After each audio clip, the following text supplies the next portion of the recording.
Good morning students. Last call में हमने देखा था लास्ट क्लास में कि जो न्यू इकोनॉमिक रिफॉर्म्स 1991 में हुए उसकी रिक्वायरमेंट क्यों आई इंडियन इकोनॉमी में, ऐसी क्या सिचुएशन डेवलप हुई जिससे न्यू इकोनॉमिक रिफॉर्म करने पड़े। फिर न्यू इकोनॉमिक रिफॉर्म में हमने देखना स्टार्ट किया था किसको एलपीजी पॉलिसी बोलते हैं। एलपीजी पॉलिसी, एलपीजी पॉलिसी कहीं भी वर्ड यूज किया जाता है इसका मीनिंग है न्यू इकोनॉमिक रिफॉर्म्स 1991 आफ्टर। तो इसमें हमने लिबरलाइजेशन स्टार्ट किया था, कैसे प्राइवेट कंपनियों को ज़्यादा मौका दिया जाता है, उनके ऊपर कंट्रोल कम किया जाता है। इंडस्ट्रियल सेक्टर में क्या क्या चेंज किए गए, बैंकिंग सेक्टर में क्या चेंज किए गए। अब हम नेक्स्ट देखेंगे ट्रेड रिफॉर्म, किस किस तरह के ट्रेड रिफॉर्म किए गए। ये ट्रेड रिफॉर्म्स, फर्स्ट हम देखें रिमूवल ऑफ क्वांटिटेटिव रेस्ट्रिक्शन। यह क्वांटिटेटिव रेस्ट्रिक्शन क्या होता है? अभी गवर्नमेंट की तरफ से बहुत बार रूल था, कभी कभी इसका यूज अब भी किया जाता है लेकिन बहुत कम किया जाता है।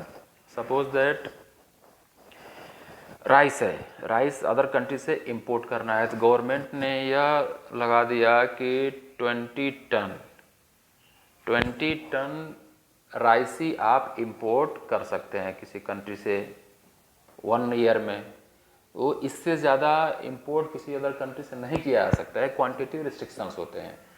सपोज दैट इसने गवर्नमेंट ने बोला कि कोई व्हीट का ज़्यादा प्रोडक्शन हो रहा है इंडिया में, बट इंडिया के जो डोमेस्टिक रिक्वायरमेंट भी ज़्यादा है, तो गवर्नमेंट ने ऐसा रूल बना दिया कि 20 टन से ज़्यादा व्हीट टोटल इंडिया से एक्सपोर्ट नहीं किया जा सकता अदर कंट्री को। तो एक क्वांटिटी फिक्स की जाती थी इंपोर्ट या एक्सपोर्ट की, किसी गुड्स से रिलेटेड हो सकता है कि कितना हम इंपोर्ट कर सकते हैं या कितना एक्सपोर्ट कर सकते हैं। क्वांटिटी गवर्नमेंट क्या करते थे, फिक्स करते थे। इसको रिमूव कर दिया गया, बहुत कम यूज किया था। 1991 से पहले बहुत ज़्यादा इसका यूज होता था, अभी इसका यूज क्या हो गया, बहुत कम हो गया है, रिमूव कर दिया गवर्नमेंट ने। क्वांटिटी रिस्ट्रिक्शन बहुत कम लगाए जाते हैं।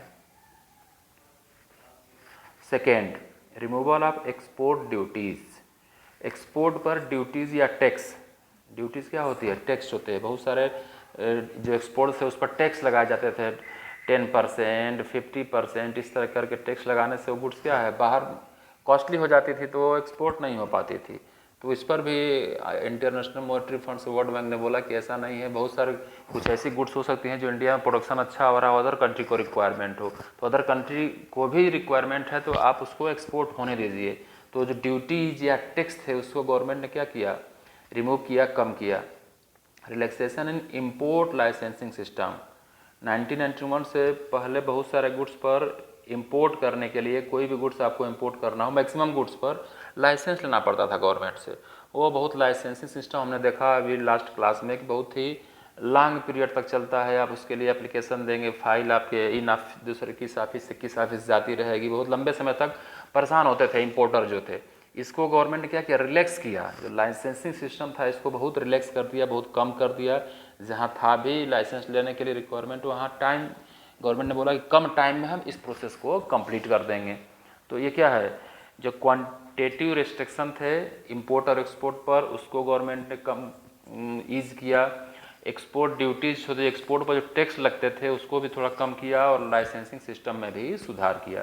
सुधार इसलिए किया कि इससे क्या है, हमारी कंट्री अदर कंट्री से भी बिजनेस ट्रेड डेवलप कर सके। नेक्स्ट है फॉरेन एक्सचेंज रिफॉर्म। इसमें दो चीज़ें हो, डी वैल्यूएशन ऑफ रुपीज। अभी डी वैल्यूएशन हमने बैलेंस ऑफ पेमेंट में पढ़ा था, reduction in the value of domestic currency by the government to overcome balance of payment crisis. Balance of payment में क्राइसिस है, हम एक्सपोर्ट कम कर रहे हैं, एक्सपोर्ट और इंपोर्ट ज़्यादा कर रहे हैं। बैलेंस ऑफ पेमेंट में क्या है, हमारे नेगेटिव है, तो उसको कंट्रोल करने के लिए गवर्नमेंट ने इस समय डिवैल्यूएशन किया। डिवैल्यूएशन हमने देखा था, सपोज दैट $1 का मूल्य कितना है, 65 रुपीज़।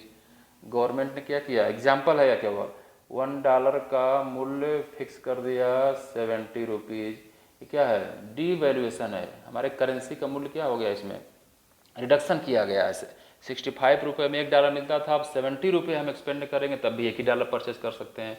तो हमारे करेंसी का मूल्य क्या हो गया, डाउन हो गया। गवर्नमेंट द्वारा किया गया, इसे क्या बोला जाता है, इसको डिवैल्यूएशन। इससे क्या होता था, इससे हमारा एक्सपोर्ट इंक्रीज होता है। जो डिवेल्यूएशन होता है, हमारे करेंसी की प्राइस डाउन होती है। $1 में 65 रुपये गुड्स परचेज कर पाते थे, अब सेम $1 में हम 70 रुपये गुड्स परचेज कर पाता अदर कंट्री वाला, तो हमारे गुड्स ज़्यादा परचेज करता था, हमारा एक्सपोर्ट क्या होता है, इंक्रीज होता है। तो यह बैलेंस ऑफ पेमेंट, हमारा एक्सपोर्ट इंक्रीज होगा तो हमको फॉरेन करेंसी मिलेगी, इसमें बैलेंस ऑफ पेमेंट क्या होगा, सही होगा, इसके लिए डिवेल्यूएशन किया गया। Second, market determination of exchange rate. Exchange rate भी हमने देखा था कई तरह के थे, एक फिक्स एक्सचेंज रेट थी, एक मार्केट, एक फ्री एक्सचेंज रेट था, एक था जिसमें दोनों को मिक्स कर दिया गया था। तो मार्केट द्वारा जो कंट्रोल होने वाला सिस्टम था, इसमें गवर्नमेंट कभी कभी इंटरफेयर करती है। यह सिस्टम इंडिया में government allows rupees value to be free from its control, अपने कंट्रोल से कंट्रोल हटाया इसके ऊपर से। इसका मीनिंग है ना कि 100% कंट्रोल खत्म कर दिया। अब फ्री मार्केट में ही एक्सचेंज रेट में हमारे रुपीज़ की वैल्यू डिसाइड होती है, बट बहुत रिक्वायरमेंट होने पर गवर्नमेंट इंटरफेयर करती है।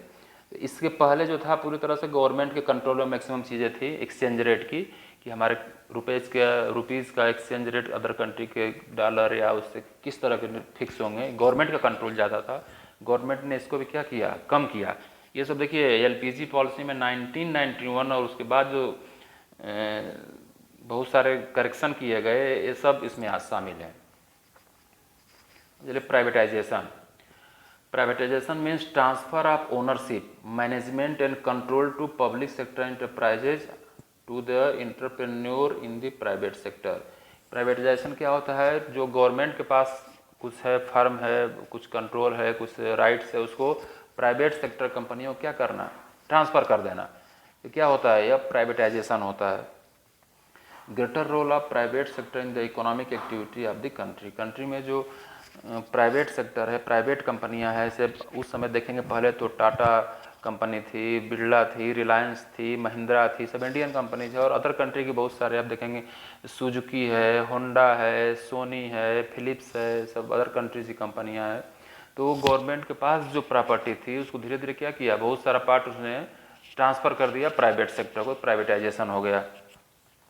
गवर्नमेंट की जो कंपनियां थी उनको थोड़ा और प्रोफेशनल बनाने के लिए, उनको और डेवलप करने के लिए गवर्नमेंट ने एक महारत्न, नवरत्न, मिनी रत्न का कंसेप्ट स्टार्ट किया। पीएसयू क्या है, प्राइवेट सेक्टर अंडरटेकिंग्स। आप कोई क्वेश्चन बोर्ड एग्जाम में आता है तो पीएसयू वर्ड का यूज किया जा सकता है। पीएसयू क्या है, private sector undertaking, means government की जो कंपनी है उनको क्या बोलते हैं, पीएसयूज बोलते हैं। तो महारत्न, नवरत्न, मिनी कंपनी, इसमें था कि कितने 1000 करोड़ तक इसकी इनकम होगी वो मिनी रत्न होगी, उससे ज़्यादा जिसकी ज़्यादा इनकम होगी नवरत्न होगी, और सबसे ज़्यादा इनकम वाली होगी उसके लिए लिमिट बनी थी और उसको चेंज भी किया जाता है, बार बार उसको इंक्रीज किया जाता है। महारत्न कंपनी होगी, वो उनकी इनकम के बेस पर डिसाइड किया गया। मिनी रत्न, नवरत्न, सबसे बड़ी कंपनियाँ थी महारत्न थी।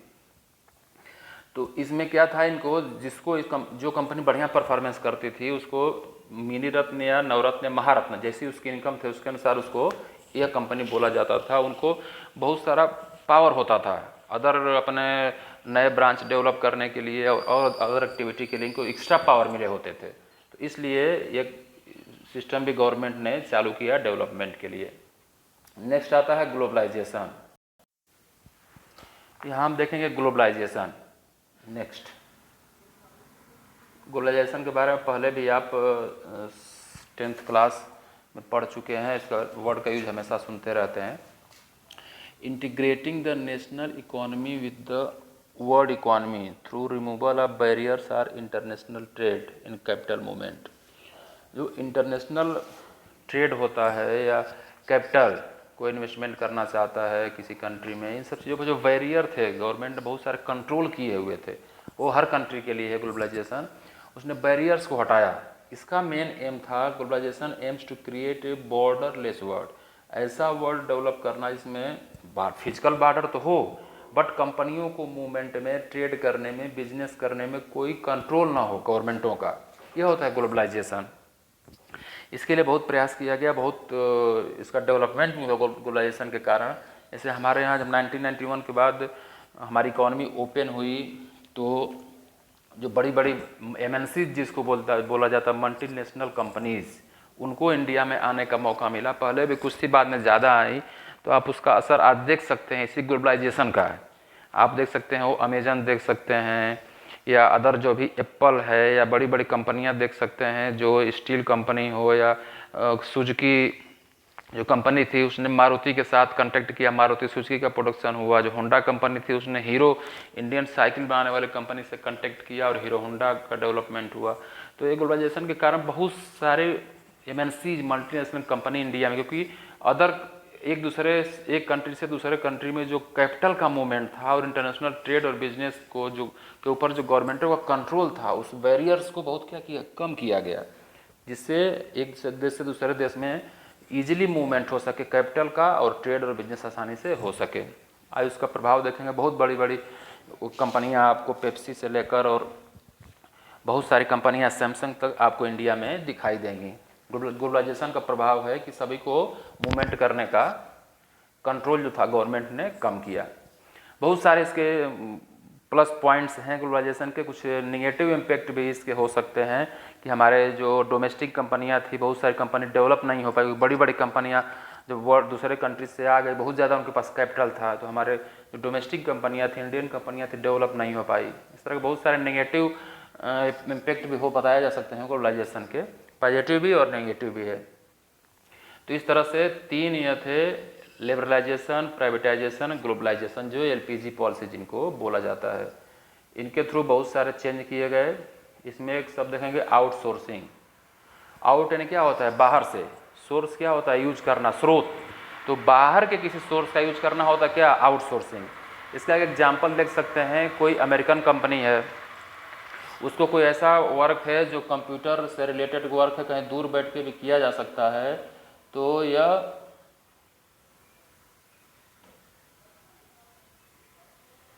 कहीं दूर बैठकर किया जा सकता है। इंडिया में कोई कंप्यूटर कंपनी है, अब वो कोई अमेरिकन कंपनी है, वो अपना काम इंडिया से करा सकती है।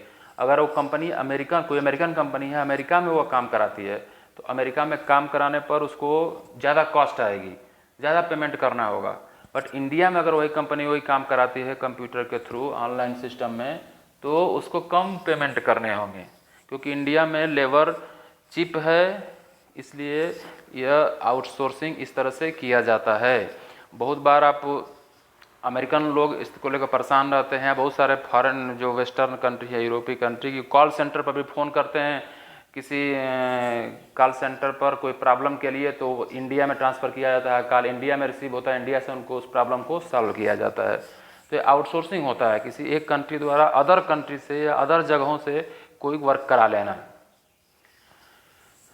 WTO, वर्ल्ड ट्रेड ऑर्गेनाइजेशन, यह 1995 में इस्टेब्लिश किया गया था। इसका यही मेन एम है कि ग्लोबलाइजेशन को क्या करना, इंक्रीज करना, सभी कंट्रीज़ को एडवाइस देना, और उनके बीच कोई डिस्प्यूट होता है अदर सभी कंट्रियों के बीच, कई कंट्रियों के बीच अगर कोई बिजनेस ट्रेड से रिलेशन डिस्प्यूट होता है, तो सब क्या है, यह WTO में ही जाते हैं और वहीं पर सॉल्व किया जाता है। अभी 164 मेंबर WTO के हैं, और WTO का यही वर्क है कि इंटरनेशनल ट्रेड को बढ़ावा दे, उसको सपोर्ट करे, जो भी बैरियर्स बीच में आ रहा है इंटरनेशनल ट्रेड में, उसको हटाने का प्रयास करे। किसी 2 कंट्री के बीच या 2 से अधिक कंट्री के बीच अगर किसी ट्रेड या बिजनेस को लेकर कोई डिस्प्यूट है, कोई विवाद है, तो WTO में है, उसको सॉल्व कर लिया जाता है। अब देखिए, इकोनॉमी जो रिफॉर्म किए गए उसके प्लस और माइनस पॉइंट भी हैं। कुछ लोग उसको बहुत सारे प्लस चीज़ें बताते हैं पॉजिटिव, कुछ लोग उसको माइनस पॉइंट से बताते हैं। तो इसमें जो इकोनॉमिक रिफॉर्म के जो फेवर में बोलते हैं, वो बोलते हैं कि इकोनॉमिक रिफॉर्म होने से क्या फ़ायदे हुए, इकोनॉमिक ग्रोथ हमारी इंक्रीज हुई। ऐसे ही हमारी इकोनॉमिक ग्रोथ जो है पहले 2%, 3% हुआ करती थी, 7%, 8% तक हमारी पर ईयर GDP ग्रोथ देखने को मिली। इनफ्लो ऑफ फॉरेन इन्वेस्टमेंट हमारे कंट्री में आया। बहुत सारी बड़ी कंपनियां भी हमने डिस्कस किया कि बहुत सारे इंटरनेशनल कंपनीज थी जो इंडिया में आई जब इकोनॉमिक रिफॉर्म हुआ। उसके बाद प्राइवेट बैंक भी बहुत सारे ओपन हुए। फॉरेन एक्सचेंज रिजर्व हमने देखा था कि जो न्यू इकोनॉमिक रिफॉर्म है, इसका रीज़न क्या था रिफॉर्म करने का, कि हमारे पास फॉरेन एक्सचेंज रिजर्व भी बहुत कम हो गया था। तो यह जब इकोनॉमिक रिफॉर्म हुआ तो फॉरेन एक्सचेंज भी हमारा क्या हुआ, इंक्रीज हो गया। एक्सपोर्ट भी हमारा अदर कंट्री को बढ़ा, इससे हमारे कंट्री के बिजनेस व्यापार को बहुत फ़ायदा हुआ। और इन्फ्लेशन, बहुत सारे गुड्स ऐसे थे जिसकी इंडिया में सप्लाई कम थी, डिमांड ज़्यादा, कारण क्या था? इन्फ्लेशन, के प्राइस इंक्रीज हो रहे थे। अभी ग्लोबलाइजेशन की सिचुएशन होने से या न्यू इकोनॉमिक रिफॉर्म होने से बहुत सारे चीज़ों से जो आते हैं हमारे कंट्री में, जो कोई गुड्स नहीं अदर कंट्री से हम उसको परचेज करके मंगा सकते हैं, तो इन्फ्लेशन क्या हो गया? कंट्रोल हो गया।